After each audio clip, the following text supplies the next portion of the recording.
గుంటూరు జిల్లా చిర్రావూరులో రైతులు ప్రజలు ఎదుర్కొంటున్న సమస్యలను మంత్రి లోకేష్ పరిష్కరించాలని మాజీ రాజ్యసభ సభ్యులు పి మధు అన్నారు. గ్రామంలోని రైతులు, సామాన్య ప్రజలు ఎదుర్కొంటున్న మురుగునీటి సమస్యపై వివిధ ప్రజా సంఘాల నాయకులతో కలిసి ఆయన పరిశీలించారు. తక్షణమే గ్రామంలో డ్రైనేజీ వ్యవస్థను ఏర్పాటు చేసి మురుగునీటి సమస్యను పరిష్కరించేందుకు మంచినీటి సమస్యను పరిష్కరించాలని డిమాండ్ చేశారు. పంపింగ్ స్కీమ్ నుంచి వచ్చేటువంటి నీళ్లు, మురుగునీళ్లు ఈ పంటలు పండకుండా పోయే పరిస్థితికి దారితీసింది.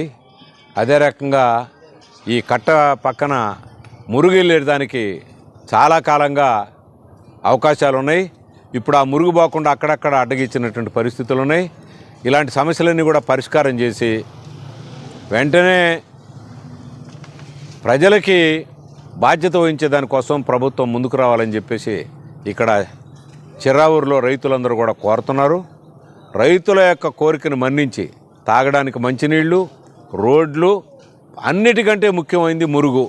ఈ సమస్యలు వెంటనే లోకేష్ చొరవ తీసుకొని పరిష్కారం చేయాలని చెప్పేసి రైతులు కోరుతున్నారు. ఆ రకంగా 28వ తారీఖున ఇంటర్వ్యూ కూడా ఇస్తే మేమందరం పోయి చెప్తామని చెప్పేసి చెప్తున్నారు. వారి కోరికను మన్నించి లోకేష్ చొరవ చేయాలని చెప్పేసి మేము విజ్ఞప్తి చేస్తున్నాం. ప్రముఖ దర్శకులు